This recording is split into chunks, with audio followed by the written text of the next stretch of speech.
Hello there, you wonderful people. My name is 8-Bit Preston, and welcome back to another series on the GameCube. Now, we've just finished Finding Nemo as I've just started recording this, and for some reason I keep picking games that have some relatively bad loading times. But I think this game is going to be much more fun because this is my favourite game of all time, and it's also one of the first games I ever played. So you've probably already read the title. But this game is just mine.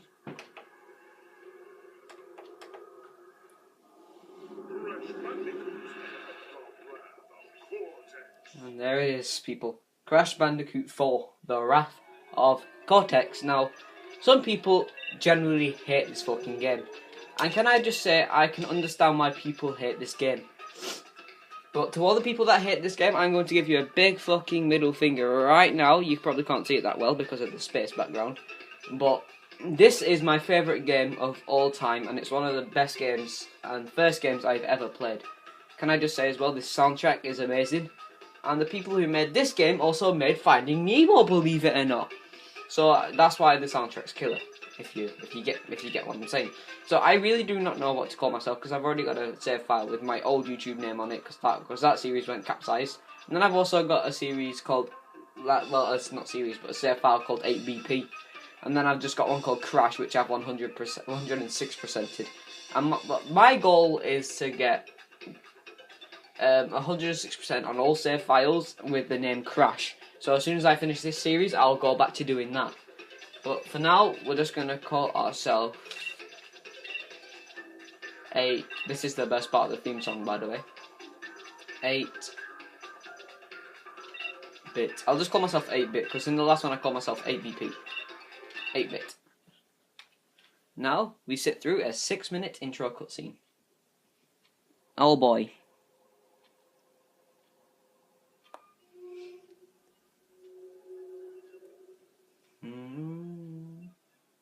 Imbeciles! Fools! Nincompoops! Can't you idiots do anything right? According to this, your track record for spreading evil is pathetic. Ooka ooka, it's not our fault that Richard Bandicoot is to blame. I will not let anything stand in the way of evil, especially not a famous orange marsupial. Crash must be eliminated. Ooka Ooka, need I remind you that Crash always finds a way to defeat us? Maybe he's just too good for us. Enough excuses! You 5 idiots need to come up with one good plan! Or else... How do I live into these situations? There must be something we can come up with. Say, Doctor, haven't you been tinkering with some kind I like how Entropy's things in the background when his shoulders are moving to the music. Dr. Cortex? I think he's talking to the super secret weapon you've been laboring over day and night. Since the last time Crash defeated you. Enough bickering. You know you're after a good start when Uka Uka's glow effect has a ring around it. Scientific endeavors, I've been able to create a genetically advanced superweapon of unbelievable strength. But the power source is the vital missing portion of it.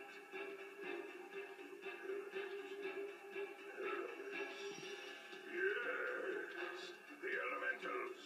Right, the elementals, that's it.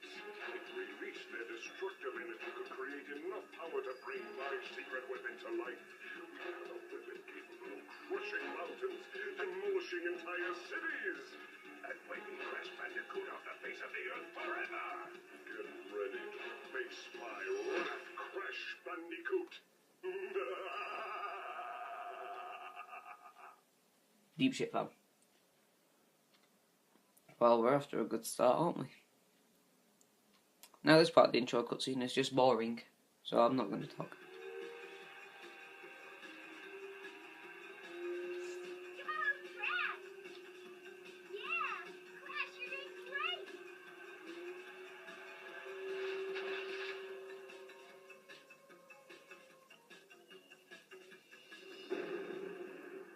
What's happening? Oh, it cannot be.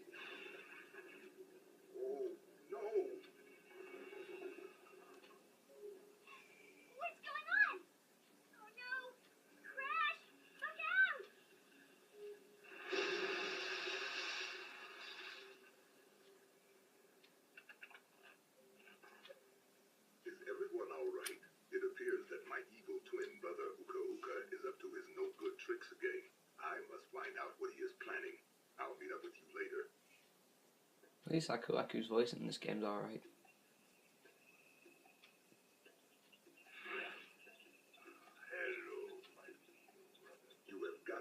Attention, Uka. What kind of diabolical scheme do you and Dr. Cortex have planned this time? No scheme. Just some old familiar faces dropping by your visit. No, not the elementals. Uka, why did you release them? Don't you know what happened the last time they were free? So they were responsible for a few earthquakes and floods in that little ice age a couple of centuries back. You worry too much, brother. You cannot restrain them, Uka. They are far too dangerous. This will spell disaster for us all. On the contrary, Aku. Spells disaster for you. Isn't that the Joker from the Batman series? The animated one? Yep, that's the Joker. You won't get away with this. Who's going to stop us? Some older game references there. The one for fruit with CTR Cup and Tawny. Uka and Dr. Cortex have freed a group of destructive masks known as the Elementals. We must find a way to stop them before they destroy the Earth and all of its inhabitants. The only way to stop the Elementals' destructive nature is to imprison them with the use of ancient crystals. Each elemental can be returned back to their hibernation state with a total of 5 crystals. We must act quickly. Coco, what is the status of the new portal chamber you've been working on? It's almost finished. A few little adjustments here and there, and it'll be ready to go. Well done, Coco. This gives us the ideal opportunity to test it. We must hurry.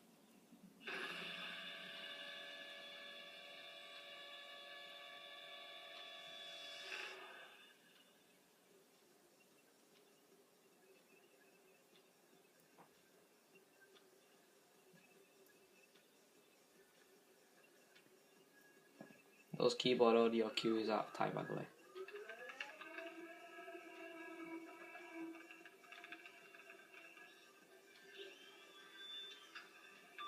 Okay, all systems are ready and operational. It's time we evened up the odds in our favor. Okay, so at least these thumbnails I don't have to include my face in because I can just use PNGs of Crash and Ukuruka and the rest of the Elementals. But this game on the GameCube, by the way, has a lot of frame rate issues, so I apologise about that. There is nothing I can do. Crash Bandicoot, my old nemesis. How the heck are you? Still gathering crystals? Old habits die hard, don't they? My days are being spent on something much more intriguing. Meet Crunch, my newest creation. This is the creature who keeps sabotaging your master plan? Ha! You gotta be kidding. I'll exterminate this field right in no time. Now, Crunch, your time with Crash will come soon enough. Isn't he brilliant? A testament to my true science and genius. A real Bandicoot warrior. Unlike you, Crash. Oh well, we all make mistakes. Ta-ta for now. And then we're in the game. Finally, that took a while. And if you know what I mean about frame rate issues, yeah, just look at this. But for some reason, when we run into this, the frame rate issues are completely solved. But anyway, for what I have planned is we'll do about 2 to 3 levels an episode. So let's say we do episode 1, 2, and 3 today. We'll have to do 4 or 5 in the boss fight next episode, if that makes sense. So anyway, jumping into the first level, Arctic Antics. And we meet the first mask, which is voiced by Thomas F. Wilson, of all people. What are you looking at, Buzzhead? I tell you what they did there. Elemental. Uka and Dr. Cortex woke me from my captive slumber, and now I'm free to pulverize whatever gets in my way. Oh, don't even think about collecting those crystals, bro. I'm gonna burn you alive. Yeah, so if you don't know what I mean by I see what they did there, the guy who voices him also did the bully from Back to the Future who says, what are you looking at? Butthead, and they said Fuzzhead, so yeah, I see what they did there. Nice meme. And can I just say how the loading screens are so bland in the GameCube version.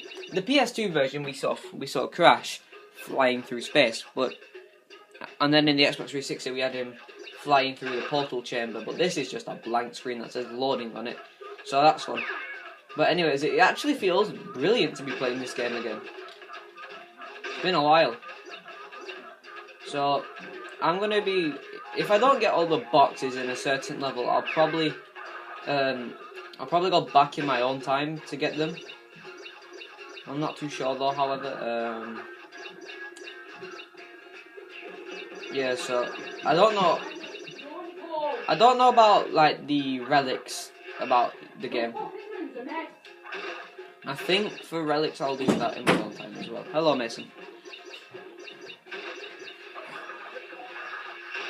Mason, can you take something and go, please? Thank you. Oh shit. Run. So the belly flop in this game is also much more effective. Can I just do something really quickly? Hold on. Okay, there we go. Sorted. Apologies for the quick freeze frame. Anyways, moving on. Wait, did I lose my aqua? Okay then, fair enough. So there are a lot of flaws with this game, admittedly, but that still doesn't put it off from being my favourite game ever. Because not only was this the first Crash game I ever played, but it's also the best Crash game I've ever played, alongside Crash Bandicoot 3. Yes, I was about to say maybe CTR, but I do prefer Crash 3 over CTR. Yeet. Yeet. So this game is technically... Sorry, I had to cough. So this game is technically Crash 3 on steroids, because there's 30 levels in total, counting the bonus levels, and 15 of those, which is half, are vehicle levels. So people say this game is bad because of the vehicles, but I don't mind the vehicle segment. Some of them just aren't executed as well as they should have been. That's the only issue. So we're approaching the end of the level already, and this is just probably one of the best intro levels in a video game. Honestly, this is brilliant.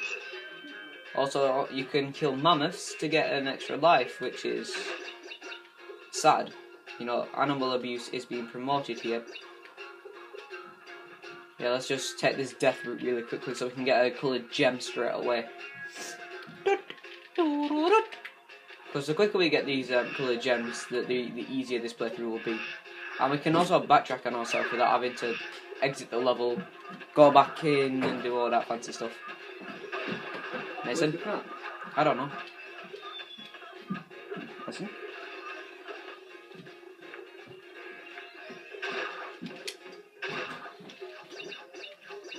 See you later. See you later. See you later. Bye. Apologies for the interruptions. People are just trying to have a look for the cat. No one has any clue where it's gone. I think it's under my bed again. But I'm too lazy to check. I'll check later. Yeah, anyway, so this death route isn't hard, to be honest. I just messed up that jump because I'm an idiot and I tried to make sure people who was entering my room would be a little bit quiet, to say the least. Right, there we go, there's our gem. So instead of wasting our time getting these boxes, we can just hit the green metal crate at the end, which will get them for us. Mason, someone's at the door. Who's at the door, Mason? There we go, that's got him running. Oh shit. Wow, he's still ill. I don't like listening to his voice when it's all like ill and froggy. It breaks my heart. There we go. There's one coloured gem acquired. So even if we die, it won't matter. So anyways, stop shivering your ass off. Grab that. Oh no! For have I still got the gem? Yes. Okay, that's alright then. Yeet. I can really use this again.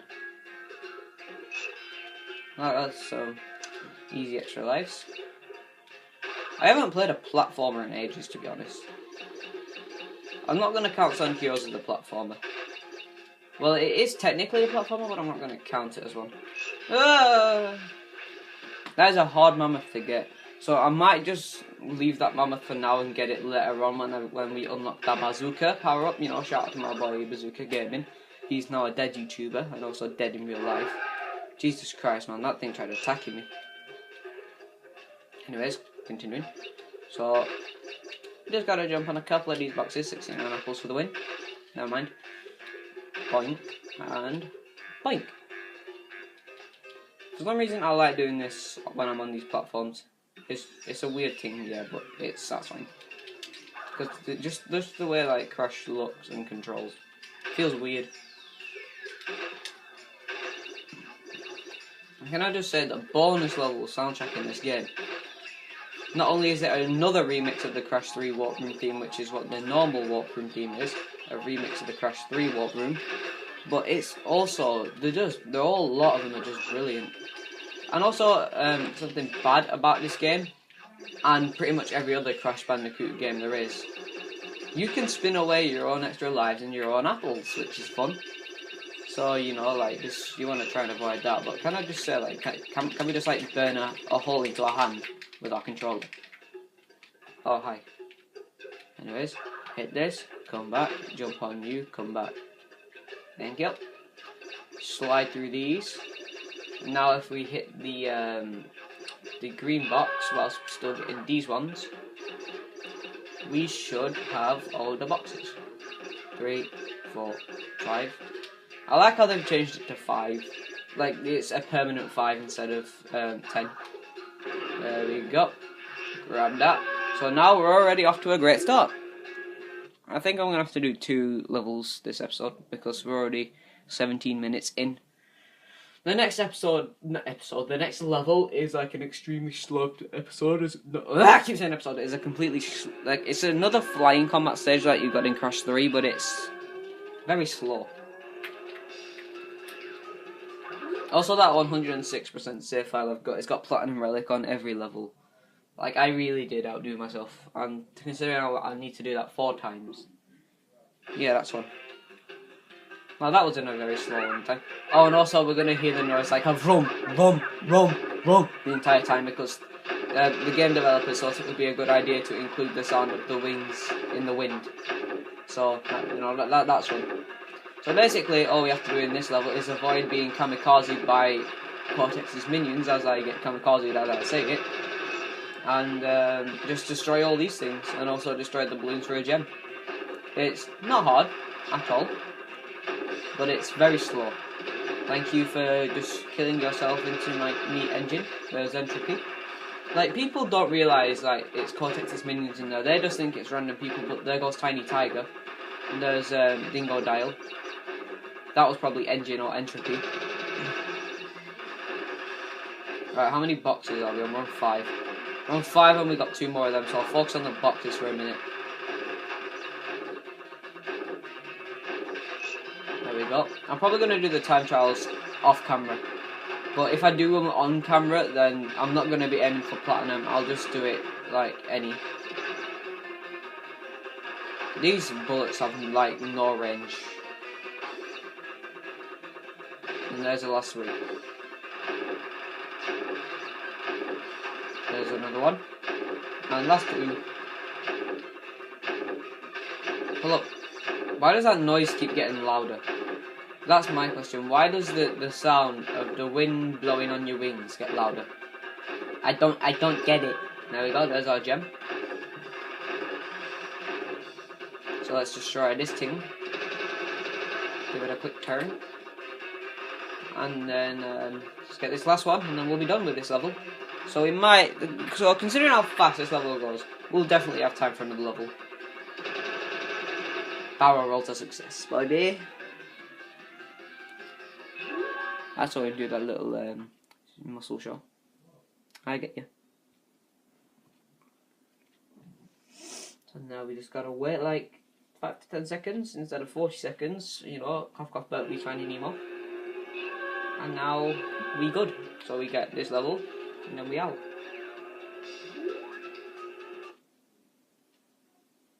You want a piece of me, Bandicoot? Huh? Huh? Do ya? Huh? Wuss. Same.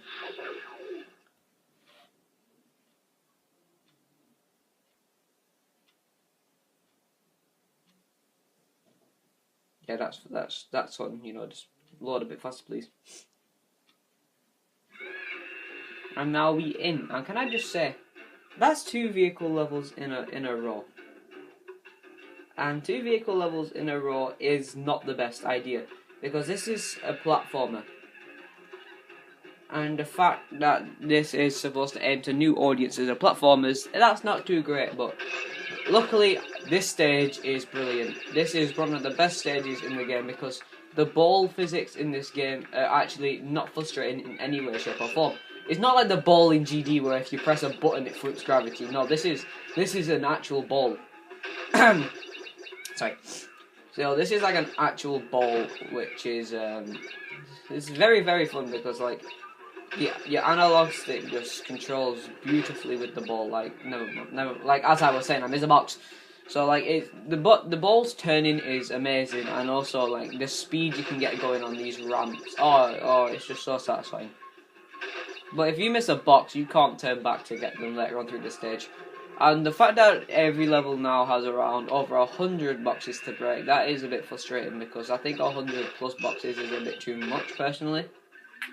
But some people did like that extra edition of a challenge. And one thing I don't get is that the normal crates in this game have around 4 Wumpa Fruit, like 1 to 4 Wumpa Fruit in it. Which the question mark blocks have, it just gives you a random quantity of up to 5. Which, that's not how it's supposed to work. They're supposed to give you 5, and the normal ones are supposed to give you 1. So Traveller's Tales did fuck up like I did. But, you know, we all make mistakes. Definitely. Maybe, not so much. But, I don't know. They kind of messed up with the boxes. But the game does look great for a GameCube release. The soundtrack is brilliant, you know, because it comes from the same people that made from Finding Nemo, but this was made first. Yeah, it's just this is quite the fun game.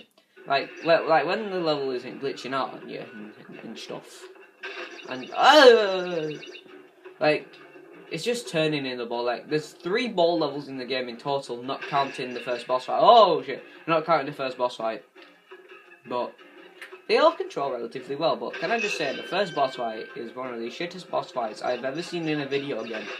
The first boss fight is shit. The second boss fight is shit but better than the first one. The third boss fight I actually really enjoy, but it isn't the best boss fight I've ever seen. The fourth one is just... it looks great, but it doesn't look as great as the fourth boss fight from Crash 3 on the PS1. And it's very slow. Like, it takes ages. And then the last boss fight, it's probably the best in the game as it's unique, but obviously it's not the best boss fight. So overall, the bosses in this game aren't unique in any way, shape or form, and they're all very, very bland. They're all missing something. And I don't see the point in giving us a crystal, and then just giving us a checkpoint straight away when the end of the level is literally right around the corner. But they don't want to, like, overfill us with boxes, I guess. They want something unique. Anyway, so if you want to get all the boxes, you must come upon this bridge and you are not allowed to fall. There we go, and you have to get that, otherwise... and if you can't get that like that, then you're fucked. So there's the gem. I said there's the gem, and there's the portal. So we'll teleport back, we'll save our game, and then we'll end the episode. So far, this has been successful. I think we have done... so we have completed Finding Nemo, and we have also started a new series in one day. That's impressive for me. So far we've got a perfect run, not counting the relics, because they really don't want me to go back this early. So let's save game. We'll save it over Joshua. Oh yeah, I did save it 8BP and then that one did good. The 8BP one was just like a practice one, and then the Decade one was just something for my free time. But 8-bit is now our official one. So now that we've done that, we can back out and we can run around, and I'll tell you a little bit about my expectations for this series. So I think this series is going to do relatively well, because obviously it's Crash 4 and the internet has a lot of mixed opinions on Crash 4. And it'll be fun to see your guys' response to my playthrough. So, if any of you are confused, can I just explain? This is the warp room. And I didn't meant to do that. So basically you've got a level select for each of the elements, which is cool. And can I just say, the last one, that just looks beautiful. Look at that mist. But anyway, that is it for this episode of Crash Bandicoot 4, The Wrath of Cortex. Hope you enjoyed it, and I'm hoping we can continue this series with positive feedback. Thanks for watching, guys, and I'll see you in the next one of mine. Peace.